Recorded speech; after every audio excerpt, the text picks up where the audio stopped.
Hello and welcome everyone. मेरा नाम Bhupendra Sen, dynamic agriculture tutorial में आप सभी का स्वागत है। इस एमसीक्यू सेशन का आज हमारा चौथा दिन है। आई होप सीरीज को अब अच्छे से मेंटेन कर रहे होंगे। ये सीरीज कंटिन्यूअसली है, एकदम कांस्टेंट बना रहेगा। अब अच्छे से मेंटेन कीजिए वहां पे, और बिल्कुल भी नर्वस ना होइए कि किस प्रकार से होंगे, है ना, किस प्रकार से क्या होगा।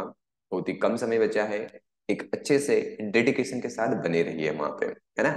तो स्टार्ट करते हैं हम लोग। एक बार थम्सअप अभी नहीं, यदि सेशन अच्छा लगेगा तो लास्ट में देखना, है ना। अभी थम्सअप नहीं मांग रहा हूँ, लास्ट में देना, वहां पे अटेंडेंस लगाना है मतलब। ठीक है, चलिए बहुत बढ़िया, स्टार्ट करते हैं हम लोग सेशन को। बहुत ही बढ़िया और बेहतरीन और जबरदस्त तरीके से हम लोग शुरुआत करते हैं। काफी इंपॉर्टेंट क्वेश्चन है आज के। हालांकि डेली के हमारे क्वेश्चन जो रहते हैं इंपॉर्टेंट ही रहते हैं, बट आप लोग एक एक करते सारे के सारे जो क्वेश्चन वगैरह होंगे उसको नोट डाउन करते जाना वहाँ पे। मतलब पूरा क्वेश्चन नहीं, लेकिन शॉर्ट फॉर्म उसके नोट डाउन करते जरूर जाना वहाँ पे, है ना। आई होप आप लोगों ने नोट्स बनाना सीख गए होंगे कि नोट्स किस प्रकार से बनाते हैं वहाँ पे। ठीक है, चलिए बहुत ही बढ़िया। तो देखो यहाँ पे 46 नंबर का हमारा क्वेश्चन होगा। यहाँ पे 46 क्वेश्चन नंबर हमारा क्या बोलना चाह रहा है यहाँ पे कि Primula is an ideal example of heteromorphic sporophytic system of incompatibility. जैसे प्रिमूला जो होता है, ये एग्जाम्पल जो होता है, जैसे आपने देखा होगा सेल्फ इनकम्पेटिबिलिटी को पढ़ा होगा, है ना। सभी लोगों ने सेल्फ इनकम्पेटिबिलिटी को पढ़ा होगा कि जो सेल्फ इनकम्पेटिबिलिटी होती है क्या होती है ना। तो इसमें क्या होता है, अलग अलग होता है। एक होता है होमोमॉर्फिक होता है और एक होता है हेट्रोमॉर्फिक होगा। तो प्रिमूला जो एग्जाम्पल होता है वो किसका होता है, डाइस्टाइलिक एग्जाम्पल होता है। ये से नो, है ना। जिन लोगों ने पढ़ा हुआ है कि प्रिमूला जो एग्जाम्पल होता है वो डाइस्टाइलिक के अंतर्गत आता है यहाँ पे, है ना। अब ये होमोमॉर्फिक के अंतर्गत ही आता है यहाँ पे। बाकी हेट्रो की बात करेंगे तो इसमें तो स्पेरो और गेमेटो अलग होगा वहां पे, है ना। तो ये तो क्वेश्चन में एक कंफ्यूजन करने के लिए दिया है। क्वेश्चन हमारी स्टार्ट होता है, where two type of flower, pin और क्या होते हैं, थ्रम। दो तरह के फ्लावर होते हैं, एक पिन टाइप भी होते हैं और एक क्या होते हैं, थ्रम टाइप भी होते हैं। बताया भी था कि पिन और थ्रम क्या होते हैं। तो पिन और थ्रम के लिए हम बात करेंगे, दोनों में डिफरेंट आपको पता है। यहाँ पे एग्जाम्पल के लिए हम बात करना चाहे तो पिन के जो एग्जाम्पल होंगे वो क्या क्या होते हैं। पिन के जो एग्जाम्पल होते हैं वहां पे क्या हो जाएंगे आपके, एक हो जाएगा सपोटा हो जाता है, ठीक है। और एक हो जाता है पोमीग्रेनेट हो जाएगा, पोमीग्रेनेट, है ना। और एक हो जाता है लीची। को भी एक ध्यान रखना, लीची मैंने क्लास में आप लोगों को नहीं बताया था, लीची को भी ध्यान रखना कि लीची जो एग्जांपल होते हैं सारे के सारे किस में आते हैं, पिन फ्लावर के अंतर्गत ही आते हैं। पिन में हमारे एग्जांपल यहाँ पे हो जाएंगे, सपोटा हो जाएगा, फोमिगेट हो जाएगा और क्या हो जाता है, लीची हो जाएगा। पिन का मतलब क्या होता है वहां पे कि जो हमारा स्टिग्मा और जो स्टाइल होती है वो क्या होती है, बड़ी होती है ना। जिन लोगों ने क्लास ली समझ गए होंगे मेरे बात को, मैं क्यों हंस रहा हूँ वहां पे।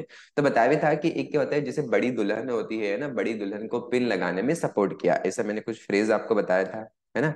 बड़ी दुल्हन मतलब दूल्हा और दुल्हन के कॉन्सेप्ट से हमने समझा था।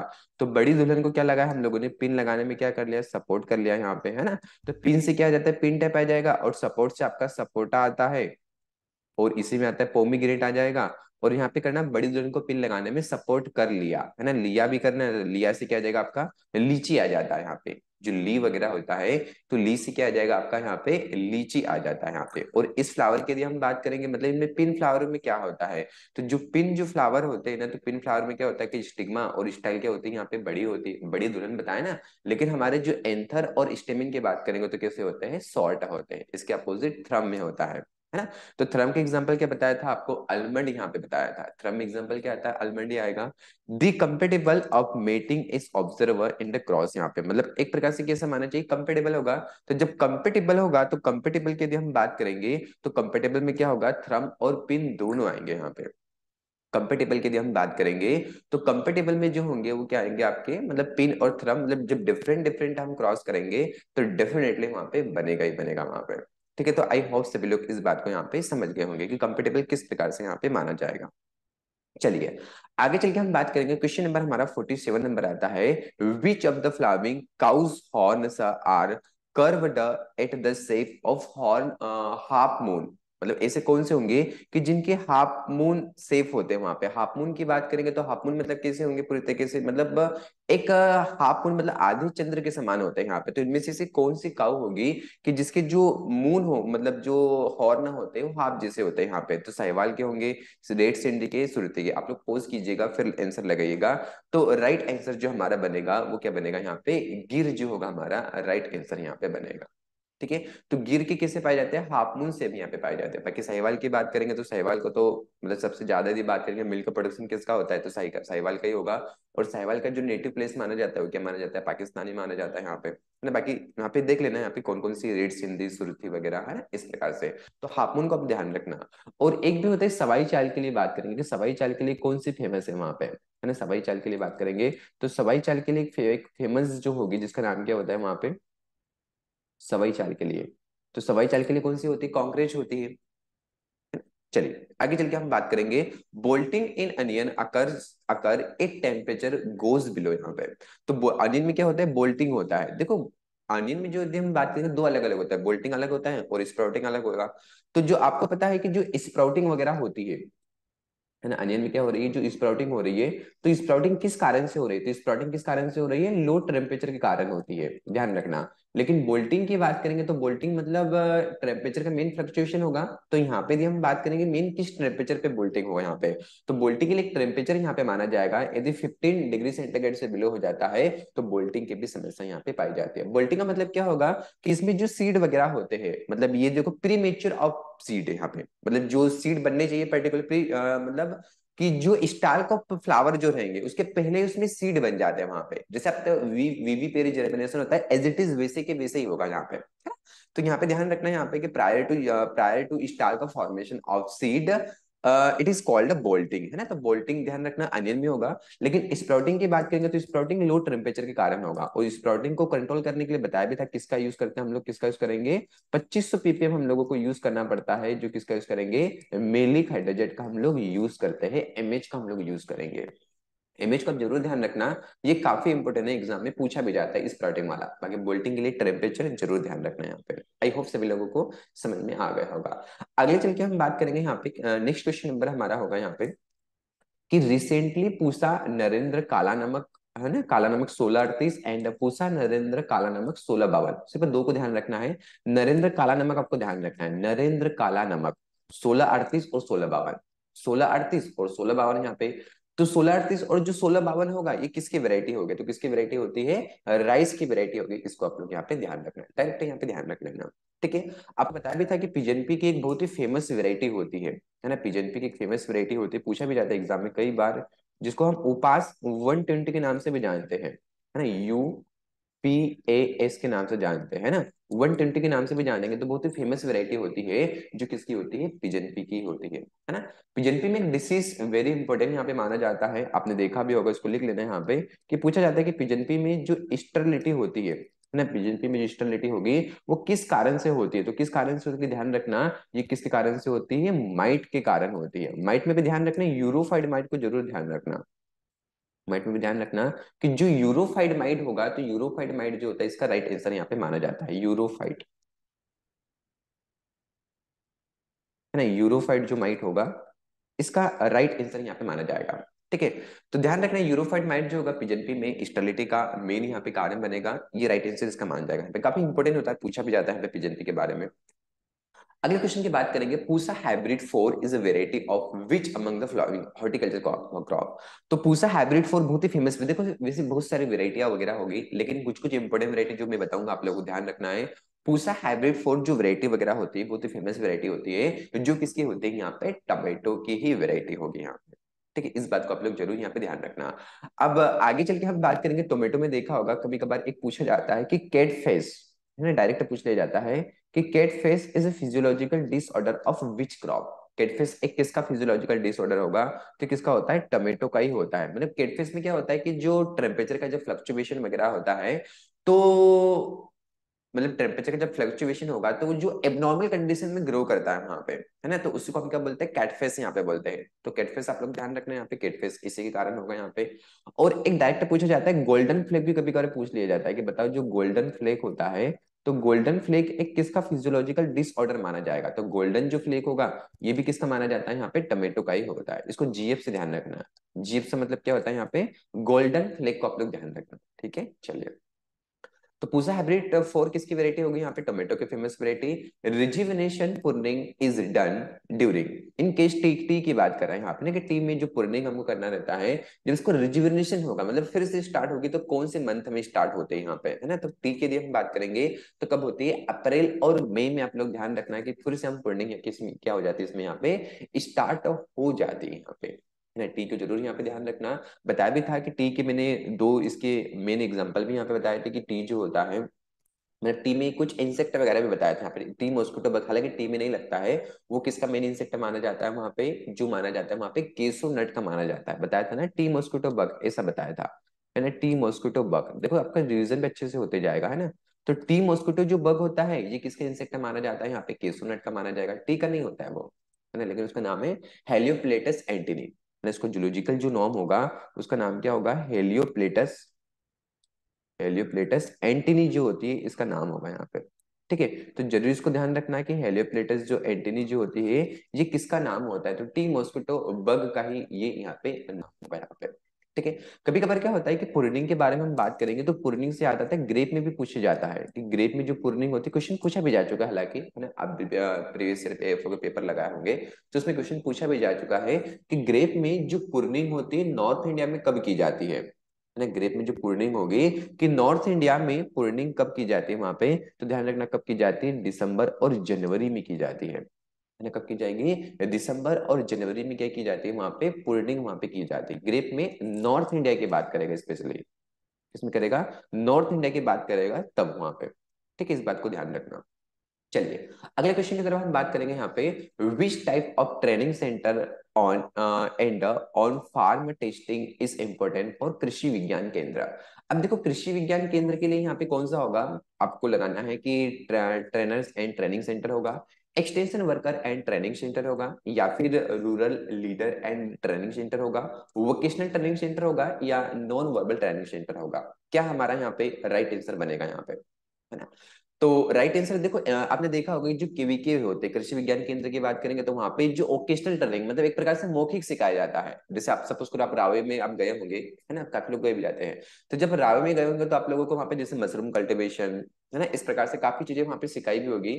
और भी बहुत सारी ऐसी चीजें होती है कि सॉइल हेल्थ कार्ड के बारे में बताया होगा वहां पे, है ना, कि मतलब किस प्रकार से मिट्टी टेस्टिंग वगैरह करते हैं वहां पे, बहुत सारी चीजें सिखाते भी वहां पे। तो जब गए होंगे तो आपको सिखाया होगा, तो कैसा होता है एक प्रकार से वोकेशनल ट्रेनिंग होती है वहां पे, है ना। मतलब आप अच्छे से सिखाया जाता है वहां पे, प्रैक्टिकल भी सिखाया जाता है वहां पे, है ना। तो यहाँ पे ध्यान रखना है, ये हमारा राइट आंसर यहाँ पे बनेगा।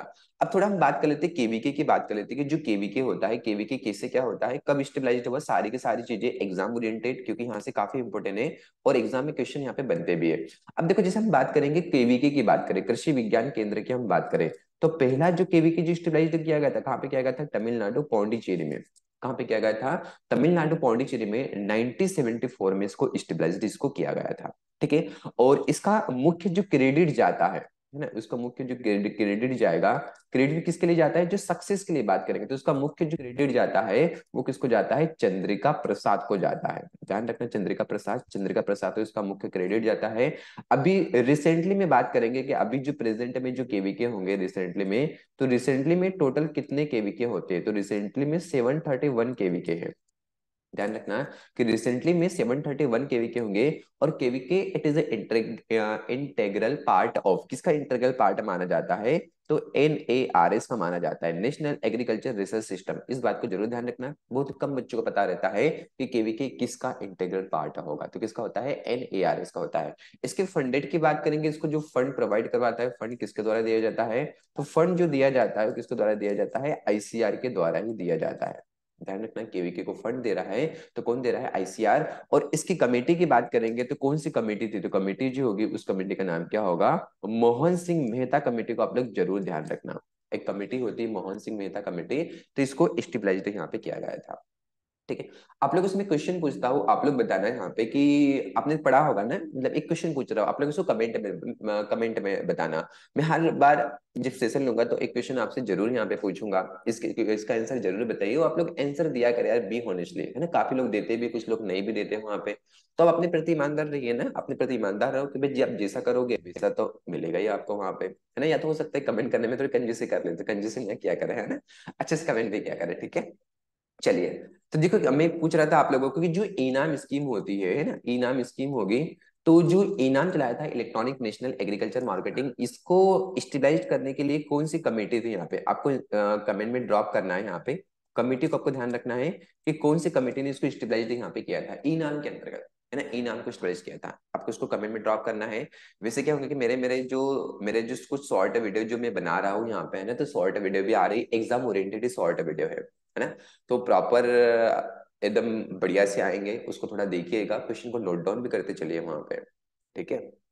चलिए, आई होप सेशन को आप एंजॉय कर रहे होंगे, तो एंजॉय कर रहे हो तो अब तो उसको थम्स अप आप लोगों को देना ही पड़ेगा, मतलब अटेंडेंस आप लोगों को लगाना पड़ेगा, तो अटेंडेंस आप लोग लगा दीजिए, बहुत ही बढ़िया, अच्छे से सभी बच्चे लगा दीजिए वहां पे। आप लोग अच्छे हो ना, बहुत अच्छे बच्चे हो आप लोग, है ना, तो फटाफट अपनी अटेंडेंस वहां पे दीजिए कि जी सर हमने बहुत ही बढ़िया अच्छे से हम लोगों ने अटेंडेंस हमारे लगा दी।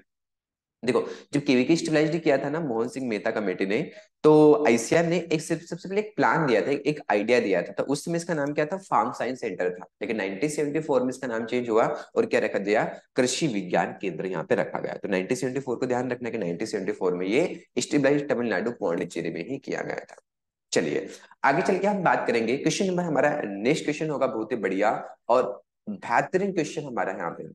क्या बोलना चाह रहा है कि muddy run out from the field is indicator of which among the flowing erosion. जिसे हम बात कर रहे हैं वाटर इरोजन, आपने देख पढ़ा भी होगा वाटर इरोजन के बारे में। तो वाटर इरोजन की भी क्या होती है, अलग अलग स्टेप होती है यहाँ पे। सबसे पहले बात ध्यान रखना कि वाटर जो इरोजन होगा, ये सबसे ज्यादा कहाँ पे होता है? वेस्ट बंगाल में होगा। कहाँ पे होता है? वेस्ट बंगाल में। और सबसे लोवेस्ट जो होगा, सबसे लोवेस्ट कहाँ पे होता है? राजस्थान में। ये हाईएस्ट होगा, हाईएस्ट वेस्ट बंगाल में, और लोवेस्ट कहाँ पे होता है? राजस्थान में होगा। अब इसकी अलग अलग क्या होता है कि जो वाटर इरोजन होगा, इसकी अलग अलग क्या पाई जाती है यहाँ पे? इसका एक सीक्वेंस पाया जाता है, इस सीक्वेंस को आप लोगों को ध्यान रखना है। सबसे पहले आता है स्प्लाश, सीट, रील, गली, और फिर क्या आता है? रिवाइन इरोजन यहाँ पे आता है। इन सारी चीजों का आप लोगों को ध्यान रखना है। तो मैंने मडी का पूछा है, तो मडी के लिए हमारा राइट आंसर क्या बनेगा? यहाँ पे सीट इरोजन ही बनेगा। अब देखो स्प्लाश की बात करेंगे, तो स्प्लाश में क्या होता है कि सपोज करो ये हमारी लैंड होती है, तो इस लैंड में सॉइल के जो पार्टिकल है, सपोज करो सॉइल के पार्टिकल है, तो जैसे ही वाटर की बूंद आती है, ये वाटर की बूंद आई, ये वाटर की बूंद आई, जैसे ही वाटर की बूंद गिरी गिरी, तो ये क्या होता है? बम जैसे फूटता है, जैसे बम फूटता है ना, बम, तो कुछ पार्टिकल इधर और कुछ पार्टिकल इधर यहाँ पे। तो जैसे पहली जब वाटर की बूंद आती है, तो इसके कुछ पार्टिकल इधर चले जाते हैं, कुछ पार्टिकल इधर चले जाते हैं, तो इसको हम क्या बोलते हैं? एक्सप्लोसिव बोलते हैं यहाँ पे। इसको हम क्या बोलते हैं यहाँ पे? एक्सप्लोसिव बोलते हैं यहाँ पे, कि जो एक्सप्लोसिव होता है, एक्सप्लोसिव यहाँ पे किस प्रकार से होगा? तो एक्सप्लोसिव को आप जरूर ध्यान रखना कि यदि पूछा जाता है कि जो सॉइल के पार्टिकल कैसे होते हैं, इम्पैक्ट हो गया, मतलब एक्सप्लोसिव होते हैं, वो किस में होते हैं? तो किस में होते हैं? स्प्लाश इरोजन में होगा। और वाटर इरोजन की ये जो स्टेज मानी जाती है, स्टेज कौन सी होती है यहाँ पे? फर्स्ट स्टेज होती है, इसको आप लोग जरूर यहाँ पे ध्यान दीजिएगा, ठीक है। उसके बाद सीट इरोजन, सीट इरोजन में क्या होता है कि भाई जैसे हमारा मतलब ये मोस्ट डेंजरस मानी जाती है ना, ये जो स्टेज मानी जाएगी, ये किससे मानी जाती है? मोस्ट डेंजरस मानी जाती है यहाँ पे सीट इरोजन, है ना। मतलब इसको हम क्या बोलते हैं? डेथ ऑफ फार्मर भी बोलते हैं। इसको हम क्या बोलेंगे? डेट ऑफ फार्मर के नाम से भी जानते हैं यहाँ पे। क्यों बोलते हैं यहाँ पे? क्योंकि इसमें क्या होता है, फार्मर की जो भी न्यूट्रिएंट वगैरह, जो खेत के जो न्यूट्रिएंट वगैरह होते हैं, वो सारे के सारे क्या होते हैं? यहाँ पे बह के चले जाते हैं, लेकिन फार्मर को उसमें आइडेंटिफाई नहीं हो पाता है कि भाई मेरे खेत से जो न्यूट्रिएंट वगैरह है सारे के सारे चले गए यहाँ पे, है ना। तो इसको ध्यान रखना कि डेट ऑफ फार्मर जो होता है किसको बोला जाता है? Seat erosion. बहुत ही हार्मफुल होती है, मोस्ट डेंजरस माना जाएगा। यदि पूछेगा कि मोस्ट डेंजरस कौन सा माना जाएगा, तो सीट इरोजन ही माना जाएगा। यहाँ से थोड़ा डिटेल डिस्कशन करना चाहूंगा, क्योंकि यहाँ पे क्वेश्चन पूछे जाते हैं, तो काफी इंपॉर्टेंट टॉपिक है। रील इरोजन की बात करेंगे तो पूछा जाएगा कि बताओ इसे कौन सी स्टेज होती है जो मोस्ट कॉमन स्टेज मानी जाती है? तो जो मोस्ट कॉमन स्टेज जो मानी जाएगी, वो कौन सी होती है? हमारी रील इरोजन ही होगा। और इसमें जो शेप बनता है, वो शेप कैसा बनता है? यहाँ पे फिंगर शेप बनता है, मतलब हमारी उंगलियां जो होती है इसके समान यहाँ पे बन जाते हैं यहाँ पे। तो जो फिंगर शेप होगा, तो फिंगर शेप को आप लोग यहाँ पे जरूर यहाँ पे ध्यान देना, ठीक है। और उसके बाद बात करेंगे यहाँ पे गली की बात करेंगे, तो देखो कभी कभार ऐसा पूछ लिया जाता है कि सीट इरोजन, पूछा जाएगा कि बताओ जो सीट इरोजन होगा इसका नेक्स्ट स्टेप कौन सा होगा? तो इसकी जो एडवांस स्टेज होगी कौन सी होगी? रील होगी यहाँ पे। उसके बाद क्या होगा? गली हो जाएगा। इस प्रकार से भी एग्जाम में क्वेश्चन पूछ लिया जाता है यहाँ पे, है ना। गली की बात करेंगे तो गली इरोजन का ध्यान रखना है इसमें, मतलब इसका मतलब पूछा जाता है यहाँ पे कि जो गली जो इरोजन होगा, गली इरोजन की बात करें, तो इसमें अलग अलग इसका सिक्वेंस होता है यहाँ पे, है ना। मैंने बताया भी था कि आईडी हायर सेकेंडरी से ध्यान रखना कि इसका एक सीक्वेंस पूछा जाता है। सबसे पहले क्या होता है? तो सबसे पहले जो होता है वो क्या होता है? इनिशिएशन होगा, है ना। सबसे पहले क्या होता है? इनिशिएशन, मतलब इरोजन स्टार्ट होगा। फिर उसके बाद क्या होगा? डेवलपिंग होगा यहाँ पे, है ना। डेवलपिंग को आप लोग ध्यान रखना। पहले होता है यहाँ पे इनिशिएशन, फिर हो जाएगा यहाँ पे डेवलपिंग हो जाएगा, इनिशिएशन डेवलपिंग लिख लो साथ में, है ना, आईडी हायर सेकेंडरी। काफी इंपॉर्टेंट, लाइटली मत लीजिए इसको ना, लिख लो इसको, लिख लो बेटा सभी लोग, है ना, काफी इंपॉर्टेंट है। इनिशिएशन आ जाता है, उसके बाद आता है यहाँ पे डेवलपिंग हो जाएगा, ठीक है। उसके बाद आ जाता है यहाँ पे आईडी हायर सेकेंडरी, उसके बाद हीलिंग आता है, इससे क्या हो जाएगा यहाँ पे हीलिंग, मतलब धीरे धीरे वो टूटने लगेगी और लास्ट में क्या हो जाएगा, गली बन जाएगी, तो इसको हम क्या बोलेंगे, स्टेबिलाईजेशन।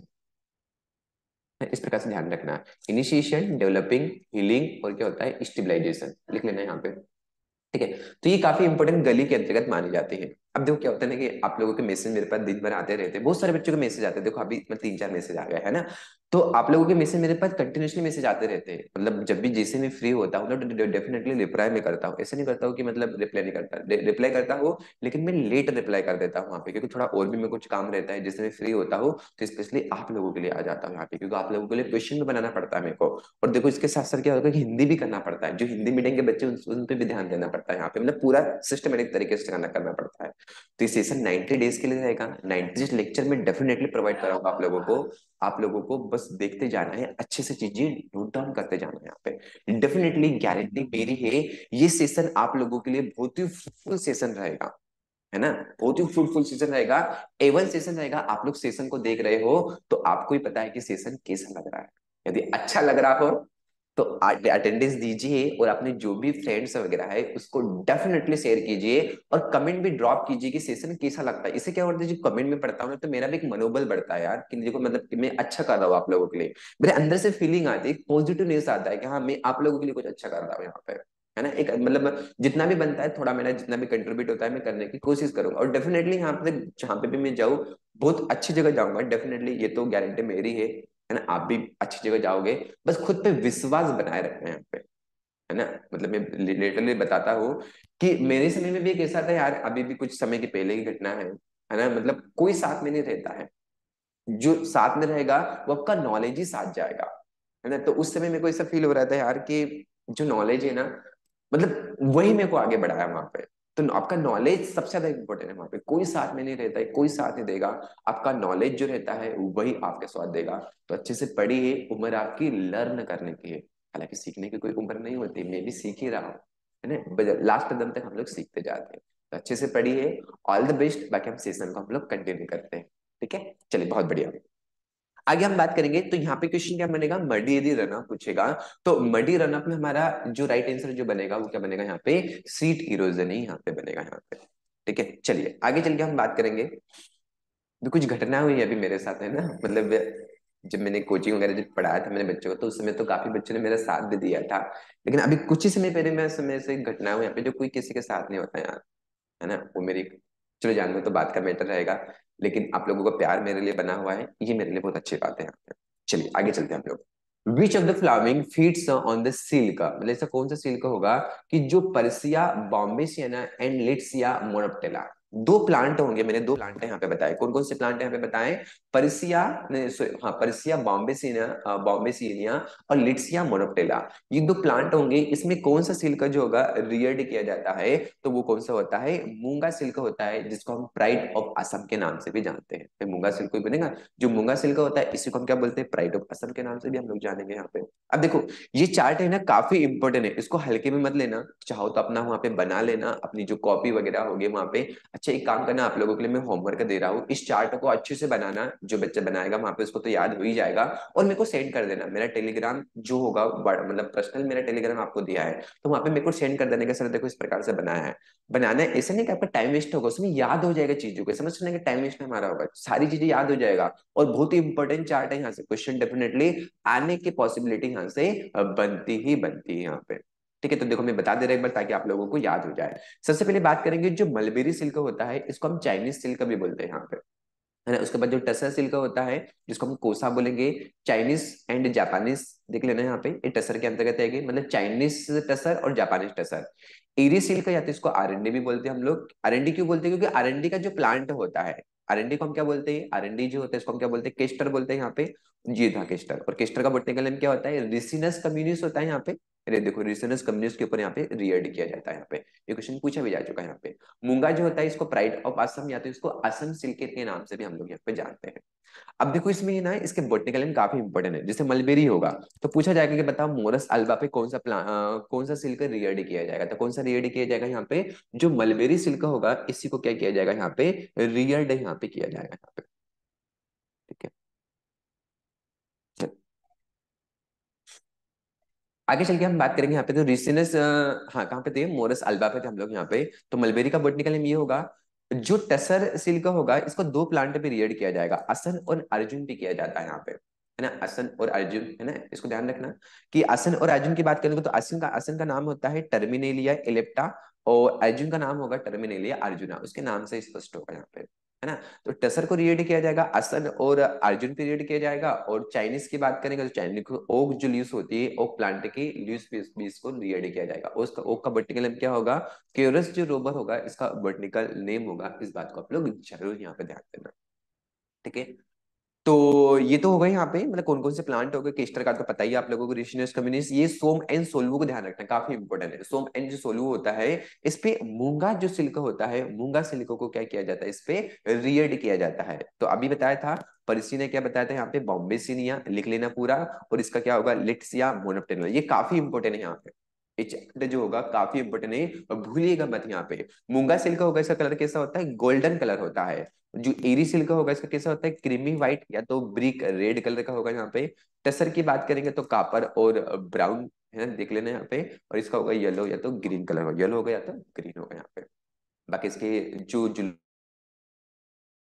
सॉरी इसकी जो स्पीसीज वगैरह होती है ये काफी इंपॉर्टेंट यहाँ पे मानी जाती है। स्पीसीज जो होगा तो मलबेरी का नाम होगा, इसका नाम क्या होगा, बॉम्बिक्स मोराई होता है। टसर की बात करेंगे तो एंथेरिया माइलिटिका, चाइनीज टसर ऐसा देगा यहाँ पे, ध्यान रखना चाइनीज है तो जापानीज टसर देगा। तो फिर आप लोगों को यहाँ पे ध्यान रखना है कि चाइनीज और जापानीज टसर में क्या आएगा, एंथेरिया पेरिनी यहाँ पे आएगा, आप लोगों को ध्यान रखना है। इरिसिल का या तो आरएनडी की बात करेंगे तो फिलोप्सोमनिया रिसिनी, रिसिनी से क्या आता है, रिसिनस कम्युनिस हो जाएगा, अरे भाई रिसिनी जो हो जाएगा तो रिसिनी से क्या हो जाता है, रिसिनस कम्युनिस आएगा, ध्यान रखना। मूंगा की बात करेंगे काफी इंपोर्टेंट, इसको पूरे चार्ट में डबल या ट्रिपल स्टार मान लीजिए, आई होप सभी लोगों को पहले से ही पता है यहाँ पे, है ना। एंथेरिया अस्मेंसिस को आप लोग जरूर यहाँ पे ध्यान देना। ठीक है, चलिए बहुत ही बढ़िया। तो आई होप सभी लोग इस चार्ट को बनाना है, देखो कुछ डेडिकेशन होना है ना, अच्छे से करना है सभी लोगों को।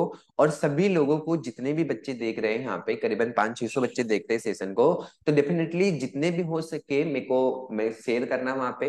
यदि मेरा पर्सनल नहीं है सभी के पास तो लिख लेना वहां पे, आप लोग पर्सनल टेलीग्राम में लिखना @ लिखना वहां पे, और लिखना भूपेंद्र, लिखोगे वहां पे भूपेंद्र लिखना, और 383 लिखना है यहाँ पे, है ना। तो इस पे मेरे को शेयर कर देना बना के वहां पे, यदि कोई टेलीग्राम पे ऐड नहीं होगा तो, है ना, इसके माध्यम से मैसेज करना है मैं आपको, मतलब मैं आपको लिंक शेयर कर दूंगा, तो उसमें आप लोग जुड़ जाना वहां पे। लेकिन इस पे बना के ये वाला चार्ट मेरे को सेंड करा करोगे, नहीं करोगे एक बार बताओ कि जी सर, बहुत ही बढ़िया और बेहतरीन से हम आपको पूरी तरीके से हम लोग शेयर करेंगे वहां पे, है ना। सभी बच्चे, काफी बच्चे इसमें जो सेशन को देखते हैं, साउथ वाले बच्चे भी है ना, नॉर्थ वाले बच्चे भी वहाँ पे, पूरे इंडिया के बच्चे धीरे धीरे यहाँ पे सेशन को जानने लगेंगे। अभी देखो अभी तो स्टार्टिंग चल रहा है, आज तो हमारा चौथा लेक्चर है, लेकिन 10-12 दिन हो जाएंगे ना तो देखना जो वीडियो जाएगा ना सब बहुत स्पीड पे जाएगा, क्योंकि लोगों को पता चलेगा ना यहाँ पे यार कि मतलब क्या मिल रहा है, आप ही देखो कितना इंपॉर्टेंट चीजें मिल रही है, तो क्यों नहीं देखेंगे, डेफिनेटली वहां पे देखेंगे वहां पे।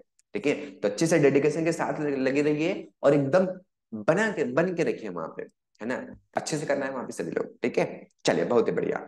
आगे चल के हम बात करेंगे bagging of fruit with paper bag and muslin cloth in pomegranate done again which pest, मतलब जो पोमिग्रेनेट होगा ना आपने देखना है यहाँ पे कि इसमें हम क्या करते हैं यहाँ पे, मतलब कुछ पॉलिथीन वगैरह लगा देंगे, या तो हम क्या लगा देते हैं यहाँ पे कुछ क्लोथ वगैरह देंगे, ताकि वो इंसेक्ट वगैरह आए और इसको नुकसान न पहुंचाए वहां पे। उस इंसेक्ट की बात करेंगे तो जिसका नाम क्या होता है, अनार बटरफ्लाई, और अनार बटरफ्लाई का जो नाम होता है इसका नाम होगा ड्यूडेरिक्स आइसोक्रेटस या तो वेरिचोला आइसोक्रेटस, इसके दो नाम होते हैं यहाँ पे, ड्यूडेरिक्स, इस जरूर जरूर इसको ध्यान रखना काफी इंपोर्टेंट है।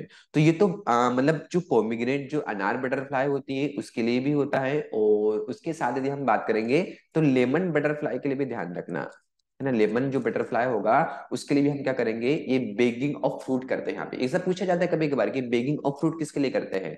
तो अनार बटरफ्लाई जो होता है जिसको हम पोमेग्रेनेट बटरफ्लाई या तो लेमन जो बटरफ्लाई होगा उसके लिए भी हम करते हैं, मतलब दोनों के लिए हम करते हैं यहाँ पे।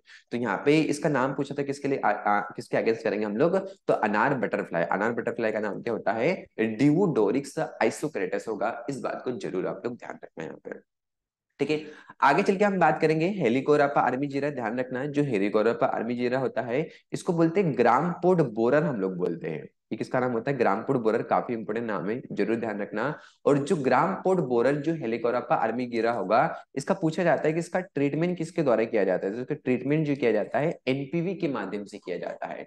एनपीवी क्या होता है सर, एनपीवी जो होगा वो हो गया न्यूक्लियर, क्या होगा, न्यूक्लियर पॉलीहाइड्रेट, न्यूक्लियर पॉलीहाइड्रेट वायरस जो होगा, इसके माध्यम से क्या होता है यहाँ पे कंट्रोल किया जाता है। मतलब आर्टिफिशियल रूप से इसको यहाँ पे बनाया जाता है। मतलब जो वायरसेस वगैरह होते हैं बेनिफिट भी होते हैं जो आर्टिफिशियल रूप से लैब में बनाया जाता है। जैसे आपने देखा मैंने बैक्टीरियोफेज होता है, तो बैक्टीरियोफेज में भी हम क्या करते हैं, अरे बैक्टीरियोफेज की बात करेंगे तो इस बैक्टीरियोफेज जो होता है, तो बैक्टीरियोफेज में भी क्या होता है कि एक ऐसा वायरस जो ये बैक्टीरिया होता है, मतलब ये बैक्टीरिया होगा, तो एक ऐसा वायरस जो क्या करेगा, इस बैक्टीरिया को पूरी तरीके से किल कर देता है, उसको हम क्या बोलते हैं, बैक्टीरियोफेज।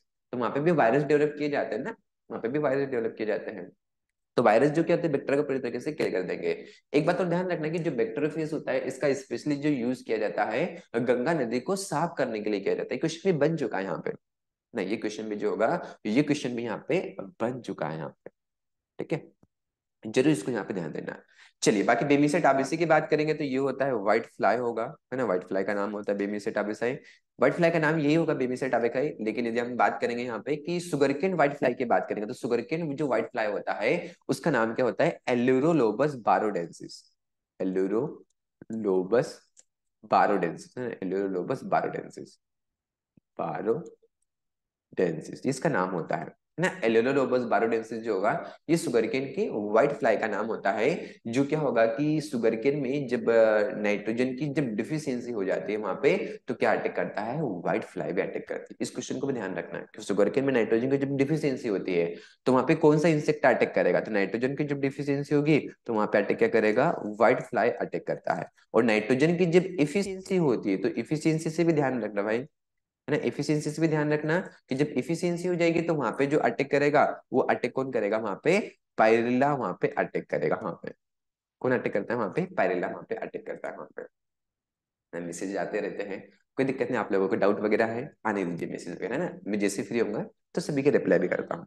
चलिए आगे चल के हम बात करेंगे calyx splitting is main post harvest disorder which among the flowering cut flower. देखो ये काफी इंपॉर्टेंट है कि कैलिक्स एंड स्प्लिटिंग किसका होगा। सर आपने मेरी गोल्ड लगाया तो डेफिनेटली मेरी गोल्ड का ही होगा। अरे नहीं भाई मेरी गोल्ड का नहीं है यहाँ पे, है ना, जरा अच्छे से देखिए। कैलिक्स एंड स्प्लिटिंग की बात करेंगे जिसका क्या होता है, कैलिक्स होता है, कैलिक्स समझते हैं ना वहां पे, एक तो होता है कैलिक्स एंड कोरोला होता है वहां पे। जिससे क्या होता है कि जैसे सपोज करो फ्लावर वगैरह होता है, ये फ्लावर है वहां पे, तो फ्लावर के नीचे से जो भाग निकलता है यहाँ पे ना, इस वाले भाग की बात करेंगे तो इसको हम क्या बोलते हैं, कैलिक्स बोलते हैं यहाँ पे, मतलब पूरे को मिला के यहाँ पे। एक को हम सेपल बोलते हैं, एक पत्ती को हम क्या बोलेंगे, सेपल बोलते हैं। और एक को हम बोलेंगे सेपल, और पूरे को हम क्या बोलते हैं, कैलिक्स। तो कैलिक्स से ध्यान रखना सबसे पहली बात, कभी कभी डायरेक्ट पूछ लिया जाता है कि कैलिक्स से स्प्लिटिंग जो होता है किसका फिजियोलॉजिकल डिसऑर्डर माना जाएगा। तो सीए से आप ध्यान रख लेना, सीए से सी आ जाएगा, मतलब यहाँ पे क्या आ जाएगा, कार्नेशन आ जाता है यहाँ पे, है ना। अच्छा आप लोग बताना कि जो कैलिक्स एंड स्प्लिटिंग की बात करेंगे तो ये किसकी बात कर रहा है वहां पे, तो कैलिक्स एंड स्प्लिटिंग की जो बात कर रहा है तो ये कार्नेशन के लिए होगा स्पेशली यहाँ पे।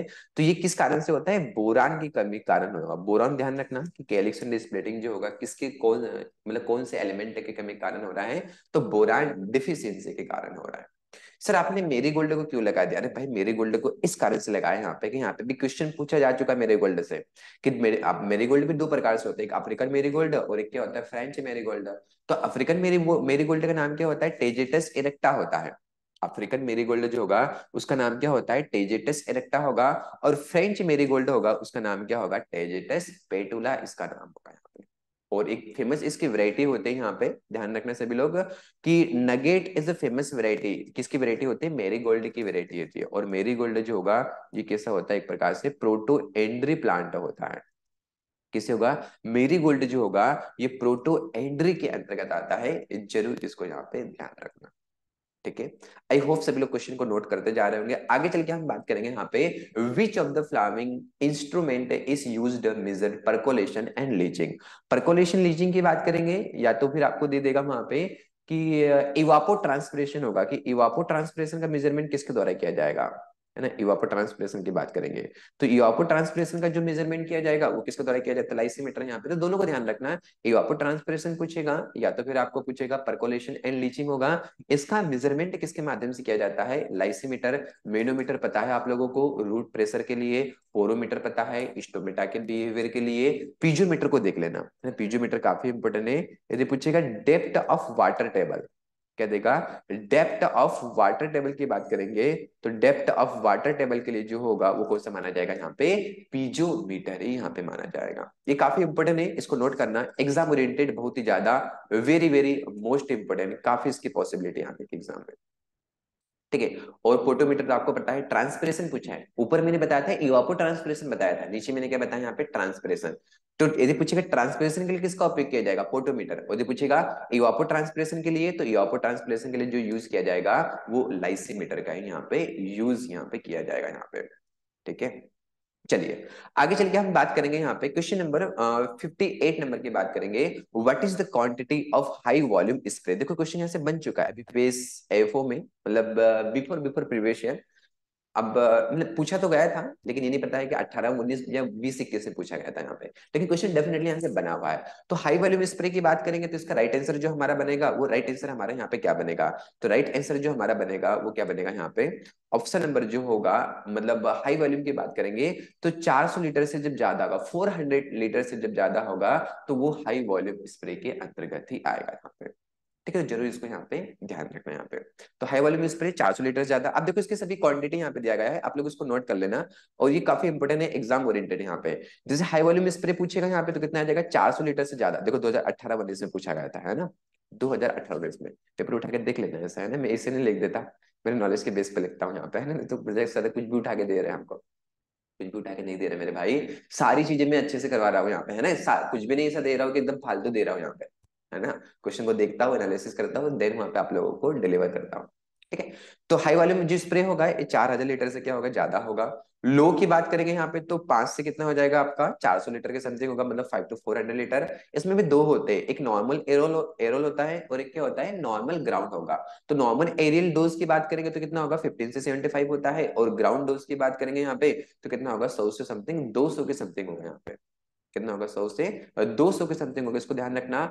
अल्ट्रा लो वॉल्यूम काफी इंपॉर्टेंट है यहाँ पे, या तो क्या देगा, लो वॉल्यूम कंसेंट्रेशन देगा।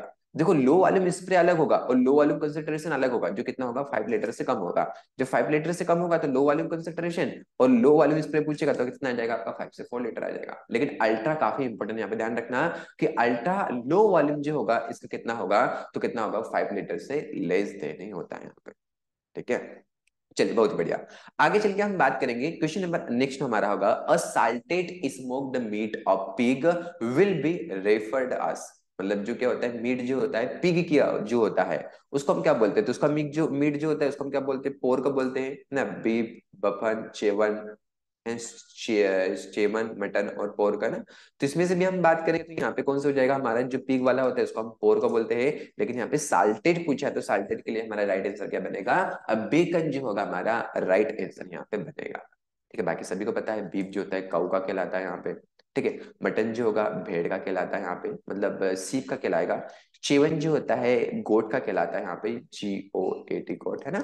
और पोर्क की बात करेंगे तो सुअर का, तो पिग जो होता है इसका तो यहाँ पे कहलाता है। अब इसको ध्यान रखना कि जो क्या होता है, जो हमारा काफ होता है ना, काफ होता है, जो काफ होगा, यदि काफ का जो मीट कहलाता है उसको हम क्या बोलते हैं, उसको हम क्या बोलेंगे, विल बोलेंगे, है ना। मतलब ये एकदम बहुत ही मतलब ये मान के चलो कि विद इन वन, मतलब 1 साल के भीतर भीतर, जो 1 साल के भीतर होता है, तो उसके यदि मीट को हम बोलेंगे तो क्या बोलना चाहेंगे, तो उसको मीट को हम विल बोलना चाहेंगे। मतलब ऐसा काम जो इसको अभी 1 ईयर भी नहीं होगा उसको स्पेशली यूज किया जा रहा है वहां पे, है ना।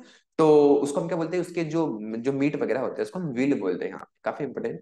और meat of young bovine animal, जो यंग वाले होते हैं उसको हम क्या बोलेंगे वहां पे, लगभग 1 साल से ऊपर हो जाएगा तो उसको हम बोलते हैं क्लेवस, सॉरी काल्वस यहाँ पे बोलते हैं। और जो मेच्योर जो कैटल होती है उसके मीट को जो बोलते हैं उसको हम क्या बोलते हैं यहाँ पे, बीफ बोलते हैं यहाँ पे। ठीक है। तो बीफ अलग होता है, काल्स अलग होगा यहाँ पे, और विल जो होता है विल अलग होगा। विल को जरूर ध्यान रखना है यहाँ पे कि जो फ्लेश जो क्या होता है यहाँ पे, कि जो काफ वगैरह होता है जो विद इन 1 ईयर की बात करेंगे वहां पर, इसको हम विल के नाम से यहाँ पे जानेंगे, इसको नोट कर लेना है। चलिए आगे हम बात करेंगे एनबीपीजीआर। देखो क्या होता है, एक क्वेश्चन पूछा गया था आपका central agriculture research institute, I think ये क्वेश्चन यहाँ से पूछा गया था कि नहीं, ये क्वेश्चन कुछ ऐसे ही कुछ पूछा गया था, सॉरी हाँ, central avian research institute, central avian research institute पूछा गया था यहाँ पे, है ना, कि सेंट्रल एवियन रिसर्च इंस्टीट्यूट को कब स्टेबलाइज किया गया था। तो ऐसे ही यहाँ पे क्वेश्चन एक पूछा गया था यहाँ पे, मतलब एक पॉसिबिलिटी है कि जो एनबीपीजीआर होगा, national bureau plant genetic resource, है ना, एक ब्यूरो होता है national bureau plant genetic resource, जो कब स्टेबलाइज हुआ था, तो कब स्टेबलाइज हुआ था 1976 होगा, तो 1976 में इसको स्टेबलाइज यहाँ पे किया गया था एनबीपीजीआर, जो कहाँ पे लोकेटेड होगा, न्यू दिल्ली में लोकेटेड होगा। काफी इंपोर्टेंट है, यहाँ पे ध्यान रखना। अगले चल के बात करेंगे यहाँ पे black crown and root rot, है ना, black crown and root rot in rice occurs due to toxicity. चलिए काम कीजिए, इसका आंसर है ना आप लोग कमेंट बॉक्स में बताइए कि कमेंट बॉक्स में इसका राइट आंसर यहाँ पे क्या बनेगा। दो क्वेश्चन मैंने पूछे, एक तो उसमें पूछा था वहां पे लेक्चर में, आप देख लेना जो मैंने आपको बताया है, और ये क्वेश्चन भी आप लोगों को कमेंट बॉक्स में आप लोगों को ड्रॉप यहाँ पे करना है ना, ये क्वेश्चन भी आप लोगों को जो कमेंट बॉक्स होगा, तो कमेंट बॉक्स में आप लोगों को ड्रॉप करना है किसका राइट जो आंसर बनेगा, इसका राइट आंसर यहाँ पे क्या बनेगा, है ना। तो सेशन आई होप, क्वेश्चन तो हमारे कितने हुए, करीबन 15-16 क्वेश्चन ही हमारे कंप्लीट हुए हैं यहाँ पे, है ना, 15 से 16 क्वेश्चन ही क्या हो गए हमारे यहाँ पे कंप्लीट हुए, लेकिन काफी इंपॉर्टेंट क्वेश्चन थे यहाँ पे, आप लोगों ने भी देखा यहाँ पे, है ना, किस प्रकार से हमने क्वेश्चनों को यहाँ पे देखा, है ना। तो अच्छे से करते रहिए, एकदम बिंदास होके कीजिए, है ना, बिल्कुल भी उदास ना होइए। कितना समय बचा है, समय तो हालांकि ठीक ही है ना। बहुत सारे लोग अब ना प्री को स्टार्ट करते हैं, पता है आप लोगों को, इस समय लोग स्टार्ट करते प्री को, जिनके 1 या 2 ड्रॉप या 3 ड्रॉप हो जाते हैं ना, इस समय स्टार्ट करते प्री को। और आप लोगों ने कब से पढ़ रहे हैं वहां पे, मतलब काफी समय से पढ़ रहे हैं, बस प्रैक्टिस करते जाइए वहां पे, धीरे धीरे प्रैक्टिस करते जाइए, डेफिनेटली वहां पे कर पाएंगे। टेस्टों से कंपैरिजन मत कीजिए कि अभी कम नंबर ज्यादा नंबर आ रहे हैं, जो भी है बढ़िया है, लास्ट दम तक हम लोगों को लड़ना है। बोलते हैं ना कि हारने से पहले हार और जीतने से पहले जीत कभी नहीं माननी चाहिए, हारने से पहले हार और जीतने से पहले जीत कभी भी नहीं माननी चाहिए। हर एक समय, हर एक बॉल जो होती है काफी इंपॉर्टेंट होती है वहां पे। तो आई होप मेरी बात को समझ गए होंगे। Keep it up, thank you so much. यदि सेशन अच्छा लगा हो तो डेफिनेटली अपने अटेंडेंस मतलब थम्स अप दे के जाइए, और अपने दोस्तों को भी शेयर कीजिए। थैंक यू सो मच, मिलता हूँ आप लोगों को नेक्स्ट वीडियो में, till then take care, have a good day, thank you.